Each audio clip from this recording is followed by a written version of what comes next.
Sup, nerds? What are we doing today? Well, we're doing what we do best. We're going over how we went mythic in the month of November on Arena in the standard meta with a mono red deck, and how it was a lot of fun, but it was also tough.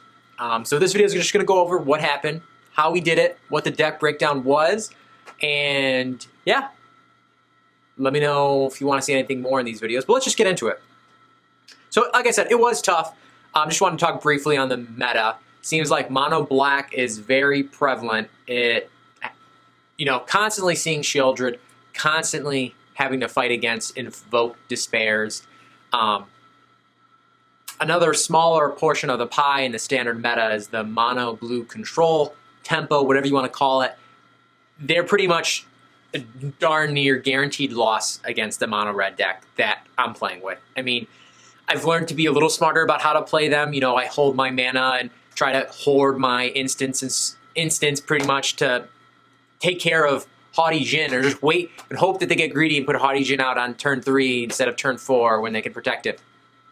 So that's some of the things that we've run into, but it's also a lot of fun. I mean, pretty much anytime I'm running into a mono red mirror match, I feel like I'm winning all of them. Honestly, it's been a lot of fun. So let's go over some general changes from last month to this month, because I made a video last month on how we did it before Brothers War came into the meta for standard, or came into the standard rotation. So some general changes is we moved our mana curve even lower, and the way that took form is we got rid of a lot of our higher costed creatures, and we have more 3-drops. We're going to talk about what those are. But it did downshift a little bit. Our average mana is still 2.1, but we're just playing more 3-drops instead of having more 5-drops. We've removed nearly every single combat trick because the meta right now is highly dependent on straight up removal. I mean, we're really thinking about, if you see a swamp go down, you could pretty much plan on your creature that has power and toughness of 5 or less being targeted by that 1-drop black mana removal spell that I'm forgetting the name of right now. But you know the one, because it's so painful when you put out your 2/2, or when you put out the 2/3. Talking about one of the cuts that we made is we took out that 3-drop from Midnight Hunt, that Stormseeker. He's gone, because it's just a bad mana trade. We're just losing, on turn 3, he's getting rid of it with the 1-drop. And it's at instant speed too. So a lot of things have changed. I know that was in since Dominaria, but it just feels like that's more of a problem this month.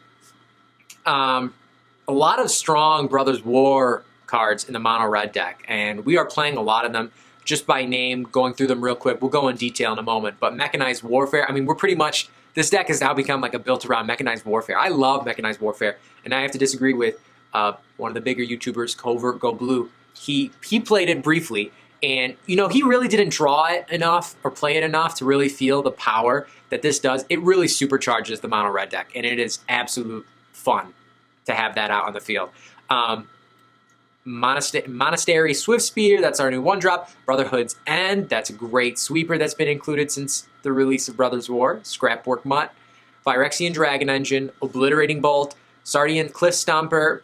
Those are all the ones that I thought were interesting. I put them in the deck, and they survived all the cuts to get into Mythic. So let's hop in. Let's go over our mana base, and then we'll go 1-drops up. So as far as mana base goes, let me pull up our photo of the deck here, and I'll put this up on the video so you guys can see this.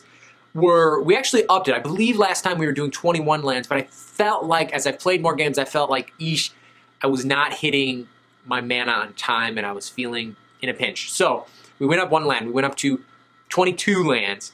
But I feel good about this. I feel really strong. We have some means of discard, with Scrapwork Mutt, and we've also included some Reckless Impulses. I believe that's the name of that. And yes, Reckless Impulses. And that really helps us kind of, if we have the land, we don't need it, don't play it. Get rid of it, cycle it. And also, it's hard to talk about one card at a time because all these cards are related. Also, I've included from last month a 1-drop from Crimson Vow, Volduran Epicure. I've included 2 of those in the 1-drop spot. And let's just, done with the mana base, now we're on to the 1-drops. This one I love because it plays like that enchantment Kumano. When you drop it in, it deals 1 to the face. And if Mechanized Warfare is out on the field, it's dealing 2 to the face for doing nothing besides casting it for 1 mana, 1 red mana. But it also creates a blood token. Blood tokens are very helpful, you know, to just get rid of those extra lands. So I'm feeling more comfortable having the extra lands. Going into the 1-drops. So Kumano faces Kakazan. I have 3 of those at the 1-drop spot. You know, the deck has really changed from having a modified sub-theme to not, pretty much, but I have included Kumano because I just feel like you get a lot of value, especially with Mechanized Warfare. It's a 1-drop that deals 2 to the face, and then 2 turns later you get a 2/2 that also sends creatures to exile. And I think that has a lot of value. So I've kept that in. I'm running 3 of them right now, and I'm enjoying it. I will say that I am running a little hefty on total number of cards. I'm at 62 when I cross the finish line in Mythic. And I know that some people are purists and they're like, you gotta run 60, you gotta run 60, you can't have more than 60. It's not consistent. I don't think it's that big of a deal. I got into Mythic, I feel fine. Was a bit grindy, but still, you can make 2 more cuts. If I was gonna make a cut, maybe I'd take out 1 Kumano. You know, I kind of like it because it also goes into my next one I'm looking at right here, plays into Monastery Swiftspear, which I've had 2 of these in. I like that it's a haster with prowess that has 2 toughness, because it really makes this a little less fragile. I'm able to keep it and not have to trade it so much. So, and typically when I have the starting hand of Kumano and Monastery, I might actually put Monastery out first and then put Kumano down, depending on what the rest of my cards are and what I'm planning on doing on turn 3 and turn 4 and what colors they're playing as if they started. There's a lot that goes into this. I'll include my last game that I won to push me into Mythic. But I know some of you guys are asking for some more gameplay. Now, I do plan on doing that. Right now, I'm working on the Pioneer mono red deck, or at least the Explorer version, to get a feel for what that should look like. But I will post some more gameplay so you can kind of see how this plays out. But sometimes I go back and forth depending on which one goes first, Kumano or Monastery, on my turn 1, turn 2 play sequence. But anyway, moving on. Phoenix Chick, we've included 2 of those, just like the immediate haste, and it has the ability to get up, and it's in the air, so you got the evasion. And, in late game, when you're almost there and they're kind of stabilizing and they don't have anything to block in the air, Phoenix Chick off the top deals the last 2 that you need. It's happened many times, so I've kept 2 of them in there. I really do. Play with Fire, I have 3 of those, and I just like it because now you're Play with Fire, and I'm going to talk about all of these as if Mechanized Warfare is out in the field, because running 3 of them in the deck, you can almost count on it. It's going to be out on the field at some point. I mean, I'm going to say 75% of the games it's out there by the time we're winning. Play with Fire, it becomes a 3 damage spell, and if you're doing it to the face, you still get the scry. I like it. It's hanging in there.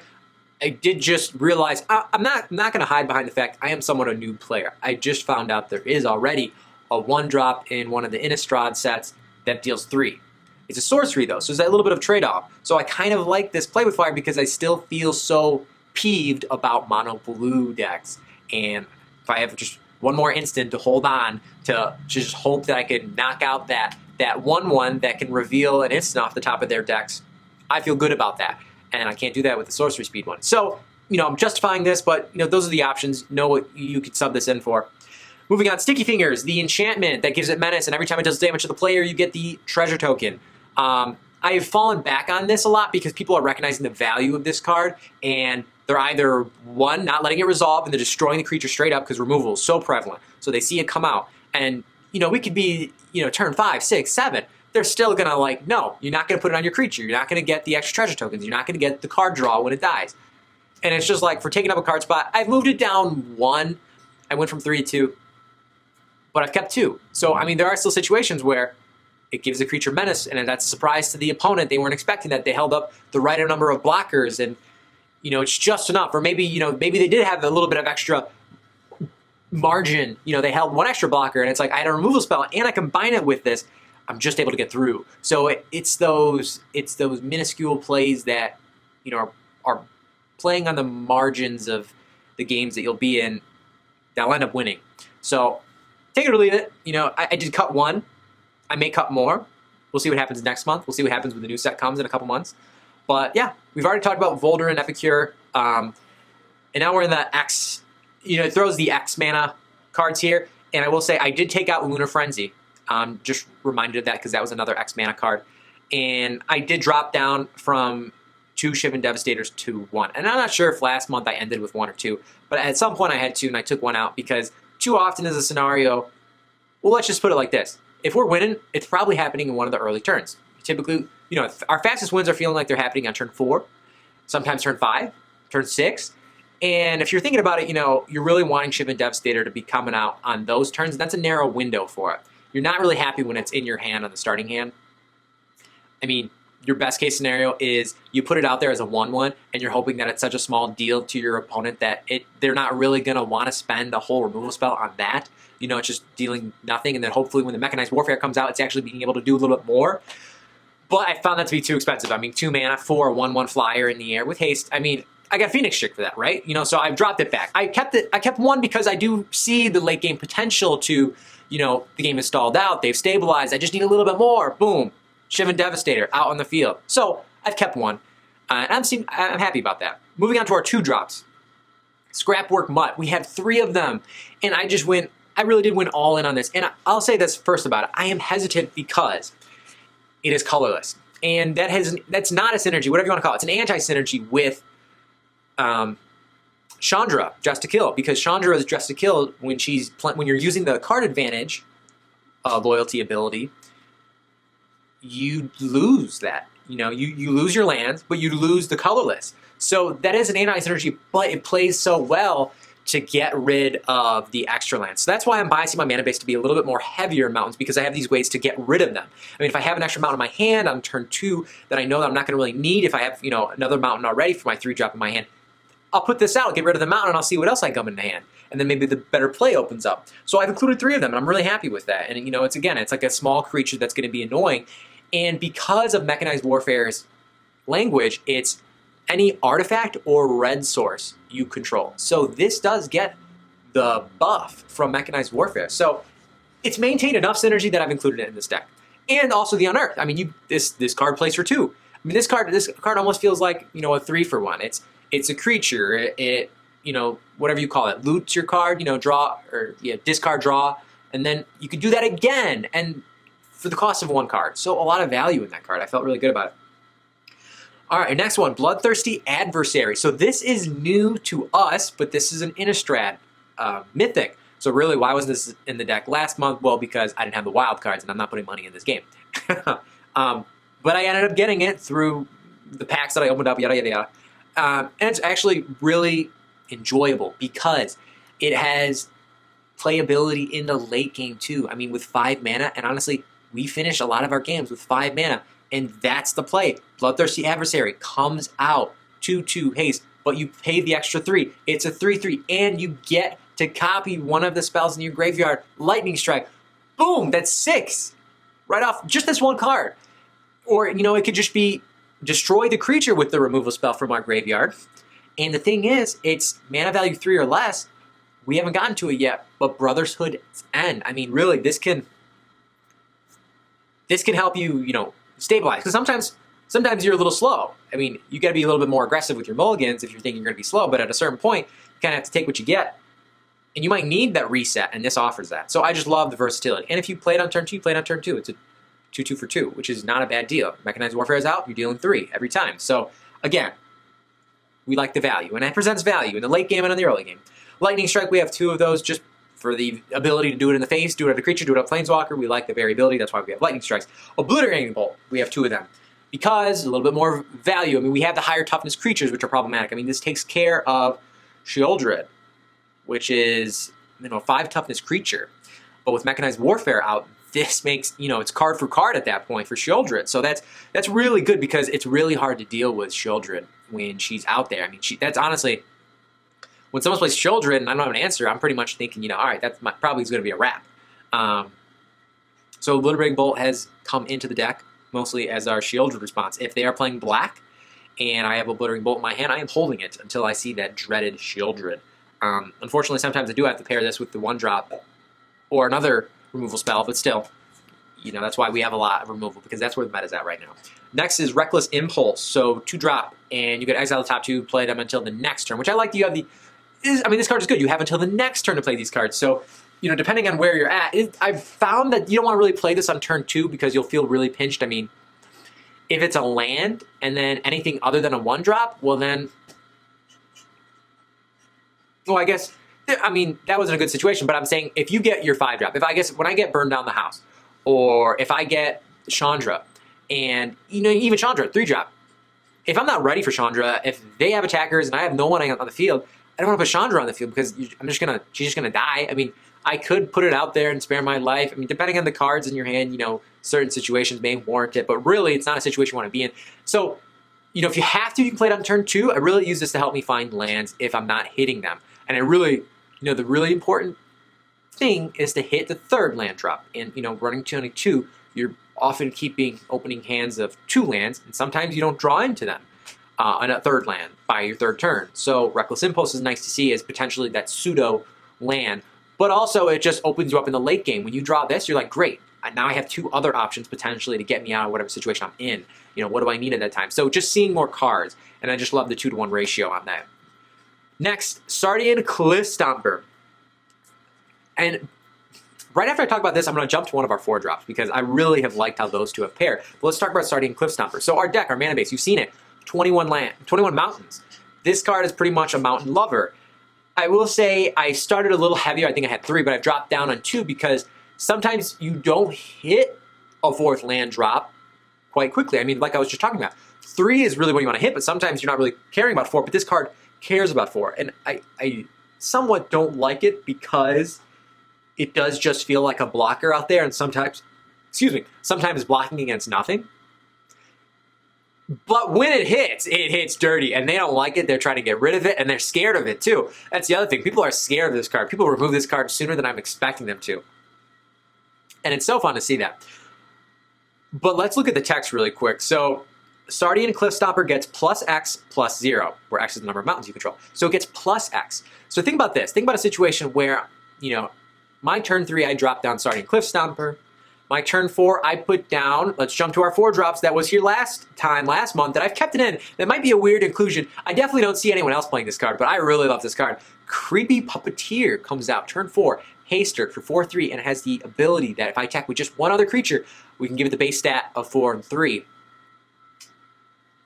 And because Sardian Cliff Stomper is +X, it deals 8.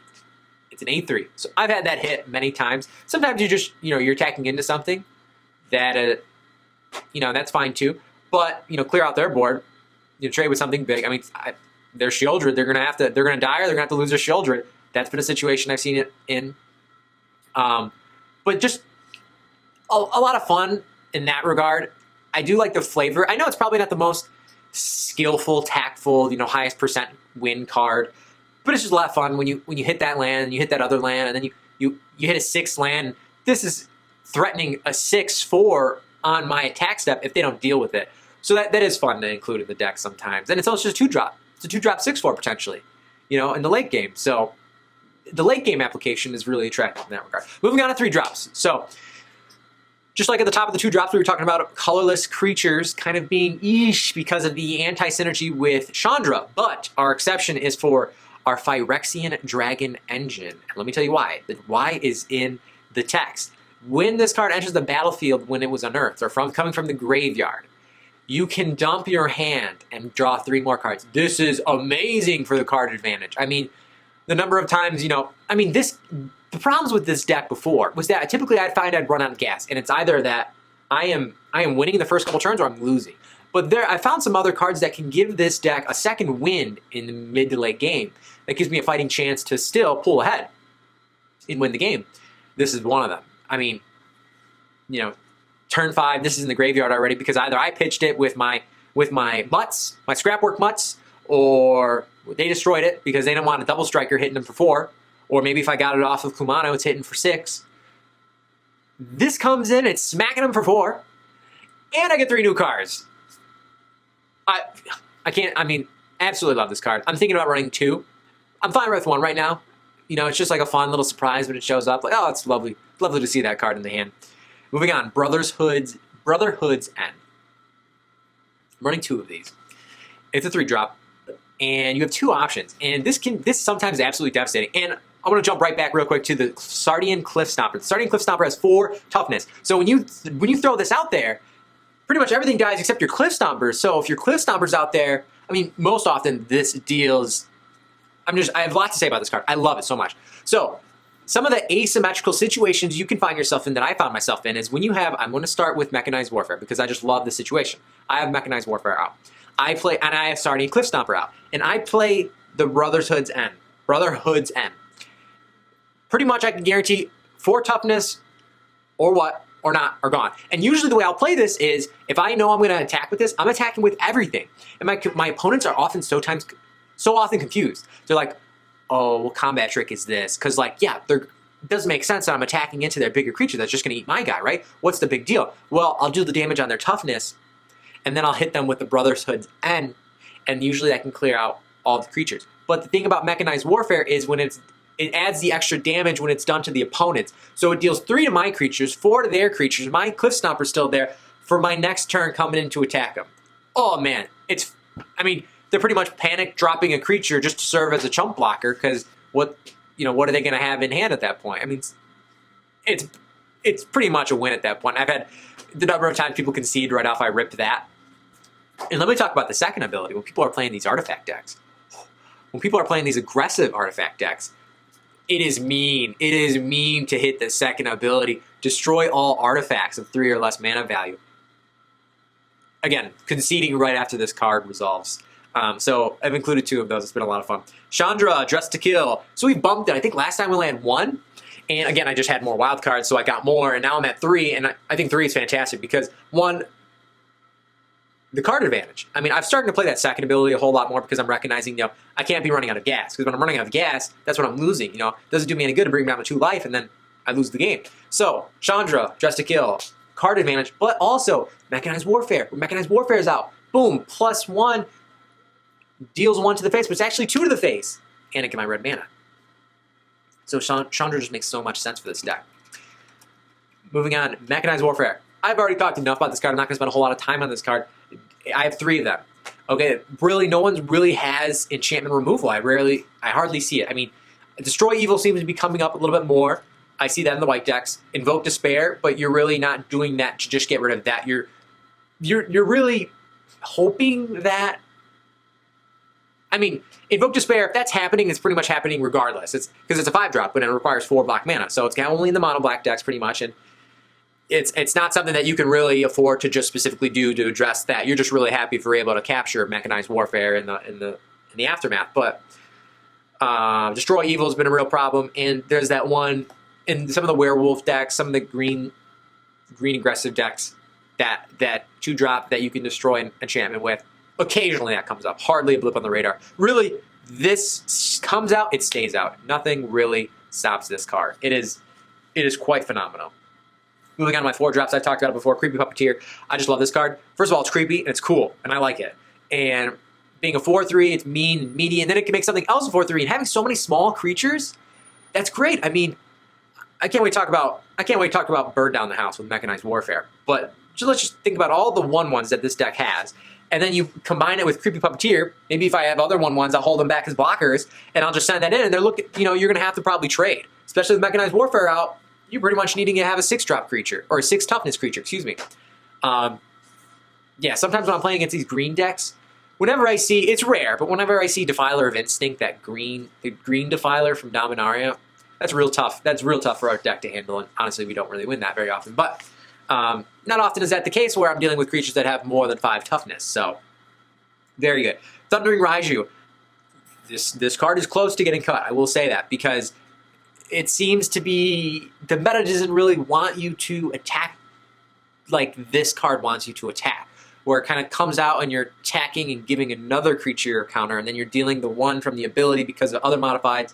And because this deck has moved away from being a modified sub-theme, it's making this card a little less nice to have.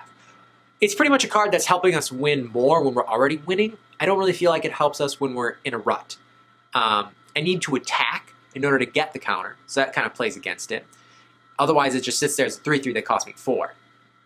So, the situations that it's good are somewhat limited, but I like the card. It's close to being cut, but it hasn't been cut yet. That's what I'll say about that. And it's also nice because I like the double dipping on the Mechanized Warfare, because when it deals 2 based on the number of modified creatures I have, when it deals 1 number of damage based on the number of modified creatures I have other than the Raiju, it's another +1 for the Mechanized, and then Raiju is another +1 for the Mechanized, and then likely the other creatures also attacking +1. So the value it can bring is very high. but the situation of application, the situations for application are somewhat limited. The last card that I'm going to talk about is on our 5-drop spot, the beautiful Chef's Kiss, Burn Down the House. And let me say this. When I have Mechanized Warfare out, and I draw Burn Down the House and I have the 5 mana, ooh, am I happy, because that is an exciting day. Because, I mean, unless the board state's in a really bad situation, I'm dropping 3 1/1s who are going to attack with haste for 6 across all of them.